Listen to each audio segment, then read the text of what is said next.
poco de mejor señal. Ahora sí, Fernando, ¿cómo estás? Hola, ahora sí me conecté de la computadora, disculpe. Perfecto. Muy bien, muy bien.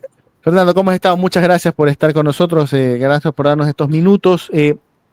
Me habías contado que tú ibas a tener una reunión justamente con los padres de las víctimas, de los chicos, para explicarles lo que ocurrió hoy. Y ahora te lo pedimos nosotros y te lo pedimos para nuestra audiencia también. No sé, algo muy sencillo de entender. ¿Qué ocurrió el día de hoy, Fernando? ¿Qué fue lo que ocurrió el día de hoy? Bueno, es importante también recordar de dónde viene lo que se notificó hoy.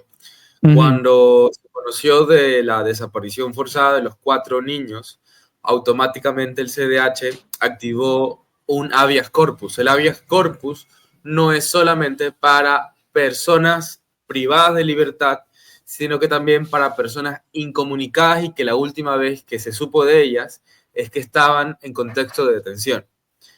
Y lo que se buscó es, primero, que se entregue a la persona detenida en la audiencia. Y si no, que se agilicen los mecanismos de búsqueda y localización.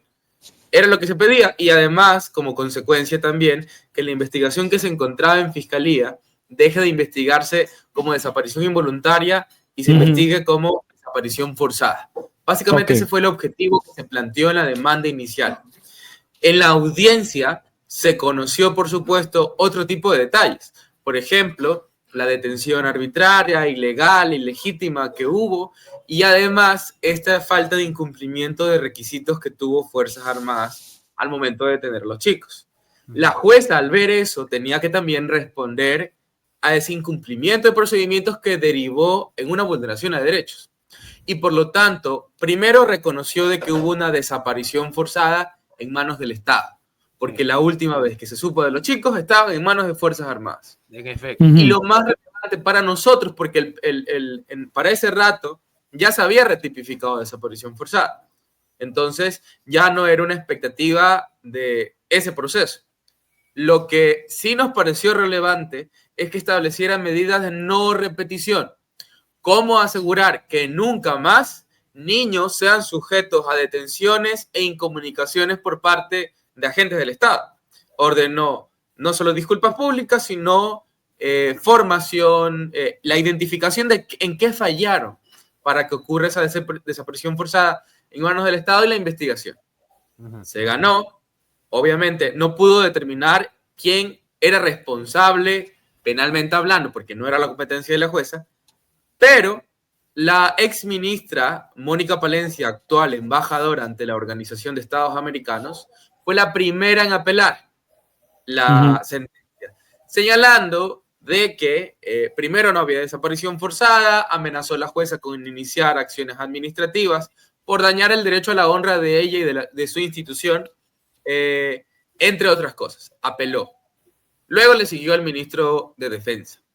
En la audiencia dijeron exactamente lo mismo, que no había desaparición forzada, que esto más bien incurriría en una tergiversación del habeas corpus, bueno, leguleyadas jurídicas que se supieron responder adecuadamente. Pero a pesar de eso, y luego de algún tiempo, porque pasaron ya más de un par de meses de esa audiencia de apelación, ahora recibimos la notificación de esa sentencia de tres jueces. 2 aceptaron la apelación y 1 negó la apelación. Voto salvado. Exacto, voto salvado. Lo primero que se aclaró a los padres es que esta acción de habeas corpus no tiene ningún efecto en el proceso penal, porque el habeas corpus fue para agilizar los mecanismos de búsqueda y localización y por supuesto una acción integral con respecto a la detención ilegal que hubo. Nada más. Consulta desde mi ignorancia, Fernando. El hecho que salga esto, ¿no cambia la línea de investigación? No, en lo absoluto, porque, insisto, el habeas corpus instructivo es para la búsqueda y localización de personas desaparecidas. Pero la jueza en ese hecho evidenció que hubo detenciones ilegales. Y por eso le agregó estas medidas de reparación integral. Algo que en la revocatoria, en el análisis de la revocatoria del habeas corpus no se menciona. Les compartí los 2 párrafos de motivación porque es importante que se sepa qué es lo que se revocó. toda la sentencia, el reconocimiento de la desaparición forzada, el reconocimiento de la detención ilegal, el Es lo que reconocimiento... pusiste en tu más reciente tweet, ¿no? Exacto. ¿Qué es lo que se revoca? Toda la integridad de la sentencia.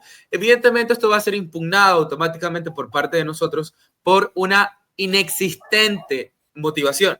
Y nos preocupa mucho, porque una sentencia, un caso tan complejo que ameritó tanto tiempo de análisis, tenga estos párrafos de análisis, tenga estos párrafos de motivación. El voto salvado, en cambio, reconoce de que una cosa es lo constitucional, la vulneración a derechos a los chicos, la detención, el haberles incomunicado, no haberlos llevado donde una autoridad, y otra cosa es la penal. La penal se está encargando ahora Fiscalía con los jueces respectivos. Acá se debió analizar otra cosa y no se hizo. Entonces, es una sentencia que, decía justo en redes, parece que lo hubiera escrito la ministra Mónica Palencia por la falta de incoherencia jurídica que tiene. No, pues aparte de las faltas ortográficas también, ¿no?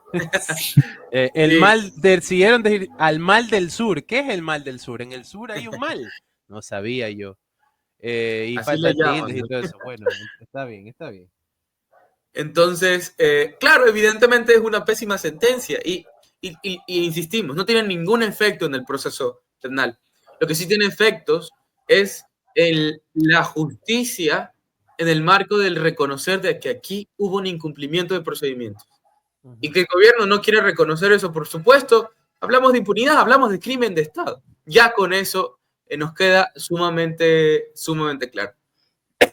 Cuando mencionas que esto no tiene como una, digamos, no tiene validez, ¿no? O no tiene una afectación directa a lo que ocurrió, ¿te refieres a que esta decisión, aparte de la apelación que ustedes van a hacer, etcétera, digamos, no debería preocupar a los padres, o sí? Les debería preocupar en función de que hay jueces que son susceptibles de la presión política. Un juez habla a través de sus sentencias. Esas sentencias Sí. no me dicen nada. Entonces, lo más probable es que haya habido una presión política. La sentencia no me dice nada. Y si decimos que el juez solo habla a través de sus sentencias, esa sentencia no me dice nada. Y por lo tanto hay que sostener la presión sobre el juez, que por ejemplo el martes que viene dirigirá la audiencia preparatoria y evaluatoria de juicio, donde vamos a saber si los 17 militares serán o no llamados a juicio. Y por lo tanto estamos convocando, por supuesto, a un plantón afuera de la Unidad Judicial Penal Sur en Valdivia. Porque por más avanzado que esté el caso, no está totalmente resuelto. Los militares van a llegar recién a la segunda parte del proceso penal, que es evaluar si se tienen todos los requisitos, informes y pruebas para llevarlos a juicio. Que lo que decimos obviamente es que sean llamados a juicio. La cantidad de pruebas y evidencia es totalmente evidente. Fernando, te consulto, ¿en estos momentos estamos en alguna etapa de reserva de investigación o ya se salió de esa etapa? En el momento que la información sea puesta en conocimiento del juez, ya pasa la información a ser pública. ¿Y por qué entonces se conoció lo que divulgaron o lo que dijeron dos militares en la reconstrucción de hechos? Bueno, en primer lugar porque hubo medios de comunicación presentes en la reconstrucción de los hechos. Y obviamente no sustrajeron información de documentos, sino que fue lo que escucharon. Lo que escucharon. Y además, eso fue el resultado de todo un proceso previo. Hubo toda una serie de diligencias que se hicieron previamente a la reconstrucción de los hechos y que sí tenía un carácter reforzado de reserva. Es decir, estas solicitudes de ampliación que habían entre algunos procesados y el fiscal. No podíamos ni siquiera nosotros conocerlo y tampoco se podía hacer público. En este caso, la reconstrucción obviamente fue una práctica de una diligencia. Claro. Como fue público y estuvo ahí ya. Ahora, Fernando, te lo consulto porque, a ver, la gente solamente ha podido conocer por momentos ciertos temas del caso, ¿no? ¿Verdad? Por ejemplo, fue una bofetada terrible para todos cuando veíamos las noticias de primicias en donde se narraba lo que los propios militares confesaron, ¿no? Pero, por ejemplo, también en algún momento se preguntaba sobre este famoso testigo, ¿te acuerdas? Que era la persona que supuestamente los había cogido y que les había dado agua y que dijo que había comunicado, pero que luego desapareció. ¿Apareció o no apareció? Esa persona que supuestamente estaba en un nightclub y que vio pasar a un presunto delincuente que se los llevó en una lancha. Y, a ver, todas esas personas están ahí, no están, todo eso. Sí, existen. Ahí hay dos personas distintas. Claro. El testigo que les dio comida y vestimenta. Y el segundo, que apareció de la noche a la mañana, justo el día en que se hizo mediático el asunto, y este segundo no ha vuelto a aparecer, ni siquiera forma parte del programa de víctimas y testigos, y ni siquiera ha brindado el testimonio anticipado. Por lo tanto, su testimonio es totalmente inválido. No es una prueba, ningún indicio dentro del proceso. El del primer señor que les dio agua y ropa, sí, formalmente ese testimonio forma parte del proceso y evidencia que hubo una detención, incomunicación y en ese contexto una serie de torturas. Y es importante aclarar lo segundo, porque recuerdo cuando el ministro actual del Interior señaló que se detuvo al autor intelectual del asesinato de los 4 niños. Bueno, la fiscalía no tenía ningún indicio, el único indicio era este testigo que nunca ha vuelto a aparecer y legalmente hablando, su testimonio es inválido porque no ha comparecido frente al juez, pero además hay una ambigüedad. Estamos hablando de alias Momo. Exacto, la persona que dice que fue alias Momo quien, claro, ordenó. Alias Momo, el autor intelectual, pero el testigo que señala que fue alias Momo no ha vuelto a aparecer en ningún lado. Y de hecho, en el testimonio que él da, hay una ambigüedad entre las horas. Él dice que a determinada hora los vio ingresar a un nightclub, pero justo en esa misma hora es donde ocurría la llamada telefónica entre los papás y el chico que logró comunicarse con... Exacto, hay una ambigüedad evidente. Claro, entonces, ahí, las dos cosas no pueden ser reales al mismo tiempo.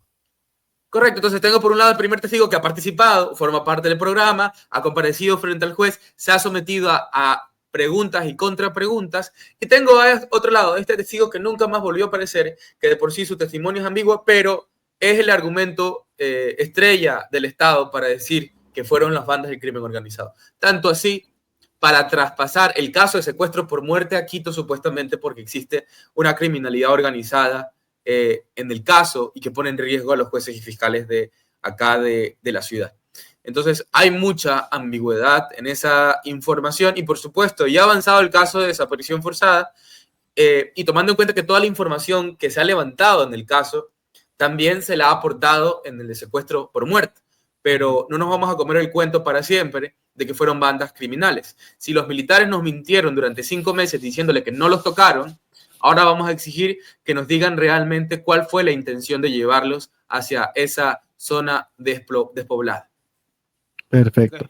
Fernando Bastias, entonces nos informabas que ¿cuándo es, disculpa, la audiencia? El martes 27 a las 2 de la tarde en la ciudad de Guayaquil. Perfecto, listo. Entonces, Fernando, y van a hacer convocatoria para plantón para ese día. Por supuesto, va a haber una convocatoria bastante grande para recordarle al juez que el caso no se encuentra en el olvido. Perfecto. Fernando Bastias, del Comité de Derechos Humanos. Fernando, muchísimas gracias por tu tiempo y gracias por, a pesar de este día ajetreado, nos hayas dado un espacio. Cuídate mucho, Fernando. ¿Okay? Cuídate. Chao, chao. Bueno, eso son las novedades con respecto al caso de las Malvinas. No me sorprende, muchachos.